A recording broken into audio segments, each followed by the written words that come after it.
இந்த வைத்தீஸ்வரன் கோயில்ல இருந்து இந்த ஓலைச்சுவடு எடுத்து நாடி ஜோதிடம் சொல்லப்பட்டதாக ஒரு செய்தி ஒரு பிரபல ஊடகம் போட்டிருக்காங்க.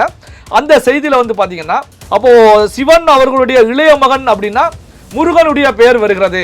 அப்ப முருகனுடைய பெயர் வருகிறதுனா அப்ப அந்த முருகன் பெயர் கொண்டவர் யார் களத்துல நிற்கக்கூடிய முதலமைச்சர் வேட்பாளர் அப்படிங்கும் போது பழனிசாமி அப்படிங்கிறது முருகனுடைய பெயருடைய தொடர்புடைய பெயராக வர்றதுனால அப்ப எடப்பாடி பழனிசாமி வெற்றி பெற்று வருவதற்கான வாய்ப்புகள் இருக்கிறது அப்படின்னு சொல்லி கருத்துக்களை முன் வச்சிருக்காங்க.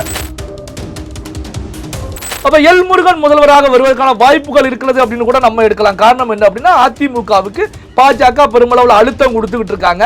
அதே நேரத்தில் என்டிஏ அப்படிங்கிற நிலையில தான் பாஜக ஆரம்பத்திலிருந்தே செயல்பட்டு இருக்காங்க. எடப்பாடி பழனிசாமி அவர்களை முதலமைச்சர் வேட்பாளராக பாஜக தலைமை ஏற்றுக்கொள்ளவில்லை அப்படின்னா மே 4ஆம் தேதி தான் இந்த நாடி ஜோதிடம் உண்மையானதா அப்படிங்கிற விஷயம் வெளியே வரும். வெளியே வந்த பிறகு அந்த ஜோதிடர் வந்து பாத்தீங்கன்னா மயிலாடுதுறையில தமிழ்நாட்டில் இருக்க போகிறாரா அல்லது ரிசல்ட் வரும்போது அப்ஸ்டாண்ட் ஆகி எஸ்கேப் ஆக போகிறாரா அப்படிங்கிற ஒரு சூழல் தான் இருக்கு. அறிவாலயம் வந்து எண்ணெயில் போட்ட கடுகு போலவே பொரிஞ்சுக்கிட்டு பரபரக்க துவங்கி விட்டது அப்படின்னு சொல்லலாம். இந்த பரபரப்புக்கு காரணம் என்னன்னா வாக்குப்பதிவின் போது திமுக தலைமைக்கு வந்த ரிப்போர்ட்டுகள் வந்து பாத்தீங்கன்னா எதிர்பார்த்தது போல அந்த ரிப்போர்ட்டுகள் அமையல. அந்த ரிப்போர்ட்டுகளை பொறுத்த வரைக்கும் சாதகம் பாதகம் ரெண்டுமே ஒரு நடுநிலையில இருப்பது போன்ற ரிப்போர்ட்டுகள் தான் கொடுக்கப்பட்டுக்கிட்டே இருந்தது. இங்க வந்து பெண் போன்ற பல நிறுவனங்கள் வந்து ரிப்போர்ட்டை கொடுத்தாலும் முதல்வருக்கு வந்து திருப்தி இல்லை. என்ன காரணம் அப்படின்னா நம்ம ஆட்சியில தொடர போறோமா, ஏற்கனவே வந்து 200+ அப்படிங்கிற கருத்துக்களை முன் வச்சோம், அது 2.0 அப்படிங்கிற கருத்துக்களையும் முன் வச்சோம். இப்போ வந்து பாத்தீங்கன்னா அதற்கான வாய்ப்புகள் இல்லாமல் போகக்கூடிய ஒரு சூழ்நிலை தெரிஞ்சுக்கிட்டு இருக்கு. இதுல இன்னொரு முக்கியமான விஷயம், சற்று முன்தான் பாத்தீங்க அப்படின்னா ஜோதிமணி எம்பி, காங்கிரஸ் எம்பி வந்து எக்ஸ் தளத்துல ஒரு பதிவு போட்டிருக்காங்க. என்ன போட்டிருக்காங்க அப்படின்னா இந்த தேர்தலில் வந்து இளைஞர்கள், மாணவர்கள், பெண்கள் தான் முடிவை தீர்மானிக்க கூடியவர்களாக இருப்பார்கள் அப்படின்னு சொல்லி ஒரு பதிவை போட்டிருக்காங்க. இந்த பதிவு இப்போ வைரல் ஆகிட்டு இருக்கு. காரணம் என்ன அப்படின்னா 2 நிறுவனங்கள் தாவேகா வெற்றி பெறுகிறது அப்படிங்கிறத கொடுத்திருக்காங்க. இதுலயும் பாத்தீங்கன்னா திமுக வெற்றி பெறுகிறது கொடுத்த நிறுவனங்களை பொறுத்த வரைக்கும் அங்க மெஜாரிட்டி கிடைப்பதற்கான வாய்ப்புகள் இல்லை அப்படிங்கறதே 3 நிறுவனம் உறுதிப்படுத்தியிருக்காங்க. அப்ப 2 நிறுவனம் தான் மெஜாரிட்டியோட திமுக வரப்போகுது அப்படிங்கிறத பதிவு பண்றாங்க. அப்போ வந்து பாத்தீங்கன்னா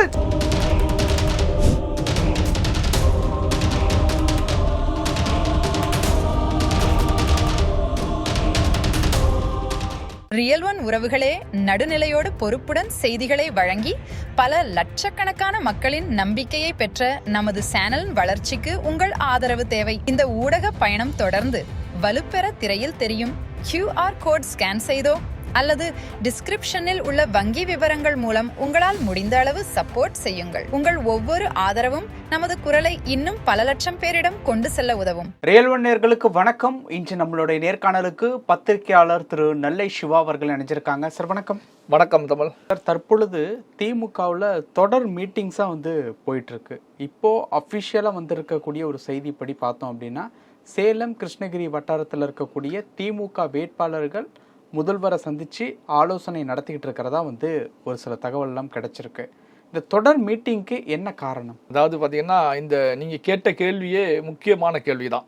அறிவாலயத்தில் தொடர்ச்சியாக நடந்துகிட்டு இருக்கக்கூடிய சிஎம் தலைமையில் நடந்துகிட்டு இருக்கக்கூடிய தொடர்ச்சியான மீட்டிங்குகள் என்ன காரணம் அப்படின்னா 2021ஆம் ஆண்டு தேர்தல் வாக்குப்பதிவு முடிந்த பிறகு இது போன்ற நிகழ்வுகள் வந்து எதுவுமே பெரிய அளவில் நடக்கல.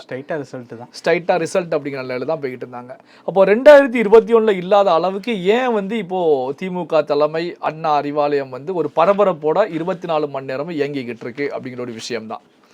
அதாவது வந்து பார்த்தீங்கன்னா 2021 எடுத்துக்கிட்டிங்கன்னா வாக்குப்பதிவுக்கு முந்தைய நிலையிலையும் ரிப்போர்ட்டுகள் ஸ்டாலின் அவர்கிட்ட கொடுக்கப்பட்டது, வாக்குப்பதிவுக்கு பிந்திய நிலையில் எக்ஸிட் போலிங் கொடுக்கப்பட்டது. அப்போ திமுக வெற்றி பெறும், திமுக 161 மேலே வெற்றி பெறும் அப்படிங்கிற ரிப்போர்ட்டுகள் கொடுக்கப்பட்டது.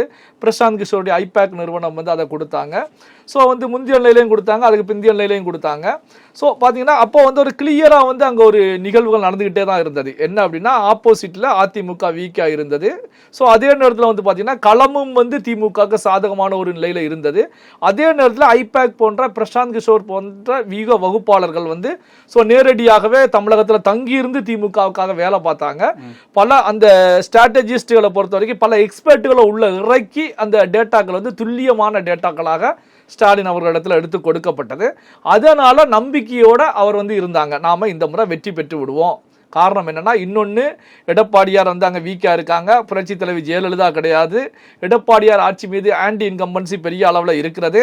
ஸோ இது எல்லாமே நமக்கு சாதகமான ஒரு நிலையில் இருக்கிறது. அதே நேரத்தில் புள்ளி விவரங்களும் நமக்கு சாதகமாக இருக்குது. அதே நேரத்தில் கட்சியுடைய கட்டமைப்பையும் வந்து கடந்த காலத்தில் இருந்ததை விட பலப்படுத்தியாச்சு. இப்படியான ஒரு சூழ்நிலையில் நம்பிக்கையில் இருந்தாங்க. ஆனால் இந்த முறை வந்து பார்த்தீங்கன்னா, வாக்குப்பதிவு முடிவடைந்த அடுத்த நிமிடம் கூட கிடையாது, காலையில் வாக்குப்பதிவு தொடங்கியதிலிருந்தே அறிவாலயம் வந்து எண்ணெயில் போட்ட கடுகு போலவே பொரிஞ்சுக்கிட்டு பரபரக்க துவங்கி விட்டது அப்படின்னு சொல்லலாம். இந்த பரபரப்புக்கு காரணம் என்னன்னா, வாக்குப்பதிவின் போது திமுக தலைமைக்கு வந்த ரிப்போர்ட்டுகள் வந்து பார்த்தீங்கன்னா எதிர்பார்த்தது போல அந்த ரிப்போர்ட்டுகள் அமையல.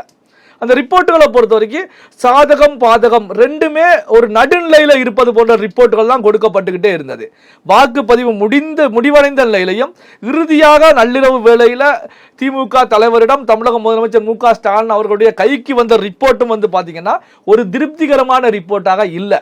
அதாவது வந்து பார்த்தீங்கன்னா திமுக வந்து ஒரு 160 வெற்றி பெறும், 180 வெற்றி பெறும் அப்படிங்கிற இலக்குகள் குறிப்பிடாமல் தமிழ்நாட்டில் வந்து பார்த்தீங்கன்னா ஒரு தொங்கு சட்டமன்றம் அமைவது போன்ற எண்ணிக்கை தான் அங்கே கொடுக்கப்பட்டது. அதாவது வந்து பார்த்தீங்கன்னா ஒரு கட்சிக்கு ஒரு நிறுவனங்கள், இந்த சர்வே நிறுவனங்கள் வேலை செய்கிறது அப்படின்னா அந்த கட்சி தலைமையை குளிர்விக்கக்கூடிய வகையில் தான் நம்பர்ஸை போட்டு கொடுப்பாங்க. கள நிலவரம் வேறு விதமாக இருந்தாலும் தலைமையை குளிர்விக்கிறது அப்படிங்கிற நிலையில் ரிசல்ட் வந்த பிறகு பார்த்துக்கலாம். இப்போ வந்து தலைமையுடைய கோபத்துக்கு நாம் ஆளாக வேண்டாம் அப்படிங்கிற நிலையில் தான் போட்டு கொடுப்பாங்க. அப்படி போட்டு கொடுத்து கூட வந்து பார்த்தீங்கன்னா இந்த நம்பர்ஸ் வந்து திருப்தியாக ஏற்படுத்தலை.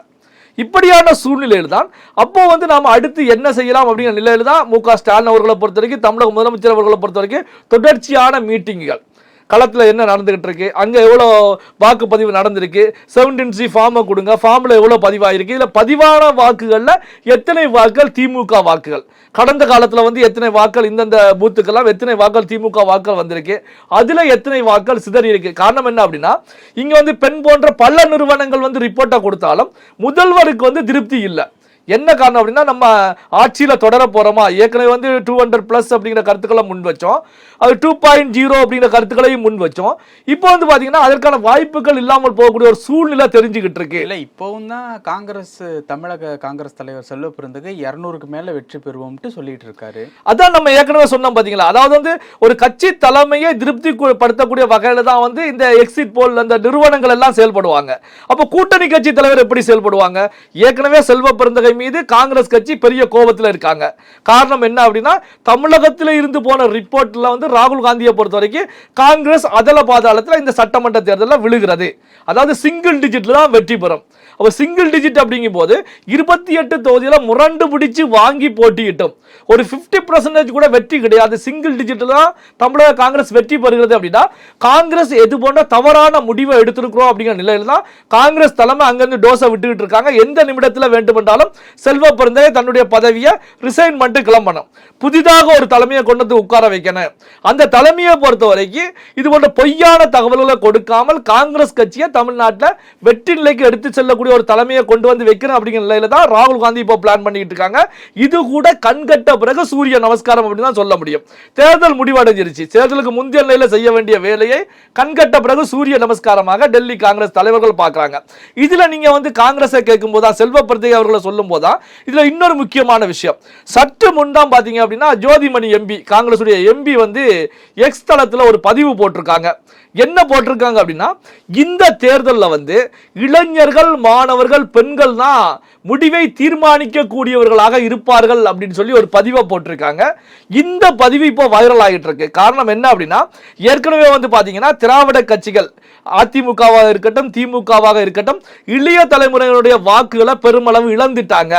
அதே நேரத்தில் வந்து யூத் பிலோ 40 அப்படிங்கிறத பொறுத்த வரைக்கும் அது திராவிட கட்சிகளை கடந்து தாவேகா பக்கம் திரும்பி விட்டது அப்படிங்கிற கருத்துக்களை தான் திமுகவுக்கு ஆதரவாக பேசக்கூடிய, அதிமுகவுக்கு ஆதரவாக பேசக்கூடிய பத்திரிகையாளர்கள், பொலிட்டிக்கல் அனலிஸ்ட் எல்லாமே பதிவு பண்ணிட்டு இருக்காங்க. நீங்க டிவி சேனல்ல பாத்தீங்க அப்படின்னா வாக்குப்பதிவுக்கு முந்தைய நிலையில பேசுறவங்க எல்லாமே இப்போ வந்து பாத்தீங்கன்னா ஒரு மலுப்பலான பேச்சு மூலமாக தாவேகா, இளைஞர்கள் அப்படிங்கிற விஷயத்துல பேசிக்கிட்டு இருக்காங்க.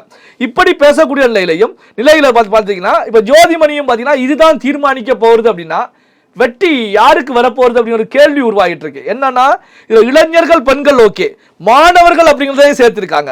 அதாவது 18 வயது நிரம்பியவர்கள், கல்லூரியில ஸ்கூல்ல படித்துக்கிட்டு இருக்கக்கூடிய மாணவர்கள், ஸ்கூல் கிடையாது கல்லூரி 18 வயசு அப்படின்னாலே காலேஜ் சென்றுவாங்க. அந்த மாணவர்கள் 18 to 21 வயசு 25 வயசுக்கு உள்ளார இருக்கக்கூடியவங்க தான் தீர்மானிக்க போறாங்க அப்படின்னு பதிவு பண்றாங்க. அப்படின்னாலே ஜோதிமணியுடைய பார்வை இப்ப திமுகவை கடந்து தாவேகா பக்கம் திரும்பி இருக்கிறது. இதை எதுக்கு பதிவு பண்றேன் அப்படின்னா, காங்கிரஸ் தலைமை வந்து இப்ப தமிழ்நாட்டில் தலைவர் மாற்றம் செய்ய போறாங்க. அடுத்த தலைவராக வரக்கூடிய லிஸ்ட்ல முதல் நிலையில இருக்கக்கூடியவர் ஜோதிமணி மாணிக்கம் தாக்கூர் தான் இருந்துட்டு இருக்காங்க. இதுல முதல் நிலையில யோதிமணி இருக்காங்க. அப்போ வந்து பாத்தீங்கன்னா முதல் நிலையில இருக்கக்கூடிய யோதிமணி இப்படி ஒரு பதிவை போடுறாங்க அப்படின்னா, காங்கிரஸ் உடைய பார்வை இந்த பக்கம் தாவேகா பக்கம் திரும்பிக்கிட்டு இருக்கு அப்படிங்கிறதான் சொல்ல முடியும். இப்படியான சூழ்நிலை தான் செல்வ பெருந்தகை ஓடோடி வந்து நாங்க கூட்டணி வந்து 200 தொகுதிகளுக்கு மேல வெற்றி பெறுவோம், கருத்து கணிப்புகள் எல்லாம் பொய்யான கணிப்புகளை வெளியிட்டு இருக்காங்க, இது வந்து கருத்து கணிப்புகள் அல்ல கருத்து திணிப்பு அப்படிங்கிற கருத்துக்களை முன் வச்சிருக்காங்க. அதே கருத்தை தான் நாமளும் முன் வச்சுக்கிட்டு இருக்கோம். இது கருத்து கணிப்பு கிடையாது, கருத்து திணிப்பு. என்ன காரணம் அப்படின்னா, கருத்து கணிப்பு வேறு விதமாக இருக்க போறது. அந்த கணிப்புடைய எண்ணிக்கை மே 4ஆம் தேதி தெரிய வரும். ஆனா இப்போ வந்து எல்லாமே கருத்து திணிப்பு. ஏன்னா கருத்து கணிப்பாக இருந்திருந்தால் எல்லா நிறுவனங்களும் கணிப்பா கரெக்டா பண்ணியிருந்தாங்க அப்படின்னா, எல்லா நிறுவனங்களுமே வந்து சில டேட்டாக்கள் ஏறி இறங்கி இருந்தாலும் ஒரே லெவல்ல இருந்திருப்பாங்க. ஆனா இங்க பாத்தீங்கன்னா 5 நிறுவனங்கள் திமுக வெற்றி பெறுகிறது, 2 நிறுவனங்கள் அதிமுக வெற்றி பெறுகிறது, 2 நிறுவனங்கள் தாவேகா வெற்றி பெறுகிறது அப்படிங்கிறத கொடுத்திருக்காங்க. இதுலயும் பாத்தீங்கன்னா திமுக வெற்றி பெறுகிறது கொடுத்த நிறுவனங்களை பொறுத்த வரைக்கும் அங்க மெஜாரிட்டி கிடைப்பதற்கான வாய்ப்புகள் இல்லை அப்படிங்கிறதே 3 நிறுவனம் உறுதிப்படுத்தியிருக்காங்க. அப்ப 2 நிறுவனம் தான் மெஜாரிட்டியோட திமுக வரப்போகுது அப்படிங்கிறத பதிவு பண்றாங்க. அப்போ வந்து பாத்தீங்கன்னா செல்வ பெருந்தகை சொல்வது உண்மைதான். எந்த விதத்துல உண்மை அப்படின்னா, 200 சீட் கிடையாது. இப்போ வந்திருக்கக்கூடிய ரிசல்ட்டை பொறுத்த வரைக்கும், எக்ஸிட் போல பொறுத்த வரைக்கும் அது கருத்து கணிப்பு கிடையாது, கருத்து திணிப்பு. உண்மையான கருத்து கணிப்பு எப்போ அப்படின்னா, மே மாசம் 4ஆம் தேதி வரப்போகிறது. இந்த கருத்து கணிப்பை பொறுத்த வரைக்கும் தமிழகத்துல ஒரு பிரளயத்தை ஏற்படுத்தக்கூடிய வகையில தான் இந்த ரிசல்ட் இருக்க போறது. அதுதான் உண்மையான கருத்து கணிப்பு அப்படின்னு எடுக்க முடியும். இப்போ இந்த ஒரு விஷயம் கருத்து கணிப்பு கருத்து திணிப்பு அப்படின்னு போயிட்டு இருந்தாலும், ஆன்மீக ரீதியா எடப்பாடி தான் வருவாரு அப்படிங்கிற மாதிரியும் ஒரு கருத்து போயிட்டு இருக்கு. அதை எப்படி பாக்குறது? அதாவது வந்து பாத்தீங்கன்னா, அரசியல் அப்படின்னாலே அரசியல்ல வந்து ஆன்மீகம் வந்து பிரிக்க முடியாத ஒரு நிலையில தான் இருந்துகிட்டு இருக்கும். ஏன்னா என்னதான் வந்து கடவுள் இல்ல, கடவுள் மறுப்பு அப்படின்னு சொல்லப்பட்டாலும் ஆன்மீகவாதிகளை பொறுத்த வரைக்கும் அந்த அரசியல்வாதியுடைய கையிலேயே இருந்துகிட்டு இருப்பாங்க. இப்போ வந்து பாத்தீங்கன்னா, வாக்குப்பதிவு முடிவடைந்த பிறகு சித்தலஞ்சஞ்சாலையில் இருக்கக்கூடிய ஸ்டாலினுடைய வீட்டுக்கு வந்து கேரளா மலையாள ஜோதிடர் வந்து போனாங்க. பல ஜோதிடர்கள் வந்துகிட்டே இருக்காங்க. வந்து அவங்க வந்து என்ன நடக்க போகுது அப்படிங்கிற கருத்துக்களை முன்வைக்கிறாங்க. அப்படிங்கிற சாமியார்கள் வந்துட்டு இருக்காங்க அப்படிங்கிற செய்திகள் எல்லாமே ஒரு சில மீடியாக்கள் போட்டுக்கிட்டே தான் இருக்காங்க.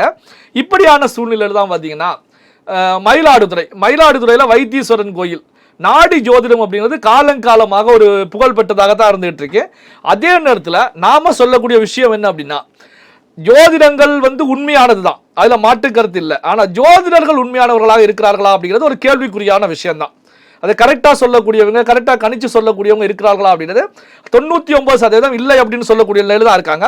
இப்படியான சூழ்நிலையிலையும் இந்த வைத்தீஸ்வரன் கோயிலில் இருந்து நாடி ஓலைச்சுவடு எடுத்து நாடி ஜோதிடம் சொல்லப்பட்டதாக ஒரு செய்தி ஒரு பிரபல ஊடகம் போட்டிருக்காங்க. அந்த செய்தியில வந்து பாத்தீங்கன்னா, சிவபெருமான் அவர்களுடைய இளைய மகன் பெயர் கொண்ட ஒருவர் தமிழகத்துடைய முதலமைச்சராக வருவார் அப்படின்னு சொல்லி அந்த ஓலைச்சுவடு சுட்டி காட்டி இருக்கு அப்படின்னு சொல்றாங்க. அதை மையமாக வைத்து அந்த ஓலைச்சுவடை எடுத்து பார்த்த நாடி ஜோதிடர் வந்து, அப்போ சிவன் அவர்களுடைய இளைய மகன் அப்படின்னா முருகனுடைய பெயர் வருகிறது. அப்ப முருகனுடைய பெயர் வருகிறதுனா அப்ப அந்த முருகன் பெயர் கொண்டவர் யார் களத்தில் நிற்கக்கூடிய முதலமைச்சர் வேட்பாளர் அப்படிங்கும் போது பழனிசாமி அப்படிங்கிறது முருகனுடைய பெயருடைய தொடர்புடைய பெயராக வர்றதுனால அப்ப எடப்பாடி பழனிசாமி வெற்றி பெற்று வருவதற்கான வாய்ப்புகள் இருக்கிறது அப்படின்னு சொல்லி கருத்துக்களை முன் வச்சிருக்காங்க. இதே முரண்பட்ட ஒரு கருத்து தான். காரணம் என்ன அப்படின்னா, அந்த நாடி ஜோதிடம் அந்த ஓலைச்சுவடுல சொல்லப்பட்டது சிவனுடைய இளைய மகன் பெயர் கொண்ட ஒருவர் வருவார் அப்படின்னு சொல்லப்பட்டிருக்கதே தவிர, இளைய மகன் பெயர் கொண்ட முதலமைச்சர் வேட்பாளராக நிற்கக்கூடிய ஒருவர் வருவார்னு எங்கேயுமே சொல்லப்படல. அப்ப இளைய மகன் பெயர் கொண்ட ஒருவர் அப்படின்னா தமிழ்நாட்டில் முருகன் சார்புடைய பேர்ல எத்தனை பேர் களத்துல நிக்கிறாங்க? திமுக கட்சியிலையும் பல பேர் நிக்கிறாங்க, அதிமுக கட்சியிலையும் பல பேர் நிக்கிறாங்க, விசிக, காங்கிரஸ், பாஜக, ஏன் பாஜகவில் எல் முருகன் கூட களத்துல நிக்கிறாங்க. அப்போ வந்து பாத்தீங்கன்னா, அப்ப எல் முருகன் முதல்வராக வருவதற்கான வாய்ப்புகள் இருக்கிறது அப்படின்னு கூட நம்ம எடுக்கலாம். காரணம் என்ன அப்படின்னா, அதிமுகவுக்கு பாஜக பெருமளவில் அழுத்தம் கொடுத்துக்கிட்டு இருக்காங்க. அதே நேரத்தில் என்டிஏ அப்படிங்கிற நிலையில தான் பாஜக ஆரம்பத்திலிருந்தே செயல்பட்டு இருக்காங்க. எடப்பாடி பழனிசாமி அவர்களை முதலமைச்சர் வேட்பாளராக பாஜக தலைமை ஏற்றுக்கொள்ளவில்லை அப்படிங்கிற செய்திகளும் வந்துகிட்டே தான் இருக்கு. இப்படியான சூழ்நிலையில சப்போஸ் இந்த அடிப்படையில், இந்த நாடி ஜோதிடம் அடிப்படையில் பார்த்தால் கூட அப்ப வெற்றி பெற்றவன் எல் முருகன் முதலமைச்சராக வருவார்னு கூட சொல்லலாம். அப்போ வந்து பாத்தீங்கன்னா, இந்த நாடி ஜோதிடம் உண்மையானதா அப்படின்னா மே 4ஆம் தேதி தான் இந்த நாடி ஜோதிடம் உண்மையானதா அப்படிங்கிற விஷயம் வெளியே வரும். வெளியே வந்த பிறகு அந்த ஜோதிடர் வந்து பாத்தீங்கன்னா மயிலாடுதுறையில தமிழ்நாட்டில் இருக்க போகிறாரா அல்லது ரிசல்ட் வரும்போது அப்ஸ்காண்ட் ஆகி எஸ்கேப் ஆக போகிறாரா அப்படிங்கிற ஒரு சூழல் தான் இருக்கும். அதாவது ஆன்மீகம்ங்கிறது ஒரு வழிகாட்டலுக்கான முறையே தவிர, ஜோதிடங்கள் வந்து ஒரு டைரக்ஷனை தான் காமிக்குமே தவிர முடிவை சொல்லாது. ஜோதிடத்துடைய இதே அதான், ஒரு வழிகாட்டுதல், வாழ்க்கைக்கான ஒரு வழிகாட்டு டைரக்ஷன் தான் காமிக்குமே தவிர இதுதான் முடிவு அப்படிங்கிறது அக்யூரேட்டா சொல்ல முடியாது. ஆனா இங்க வந்து பாத்தீங்கன்னா இதுதான் அப்படிங்கிற மாதிரி சொல்லப்பட்டிருக்கு. அப்ப மே 4ஆம் தேதி என்ன நடக்கிறது அப்படிங்கிறத நாம பார்க்கலாம். பல விஷயங்கள் பேசியிருக்கோம். நேரத்துக்கு நன்றி சார். நன்றி.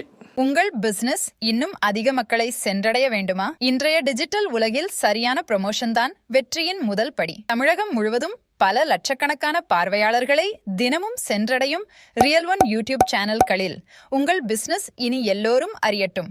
குறைந்த செலவில் அதிக ரீச். உங்கள் பிராண்டுக்கு நம்பிக்கையும் வளர்ச்சியும் சேர்க்க இன்றே எங்களை தொடர்பு கொள்ளுங்கள். 9280087164.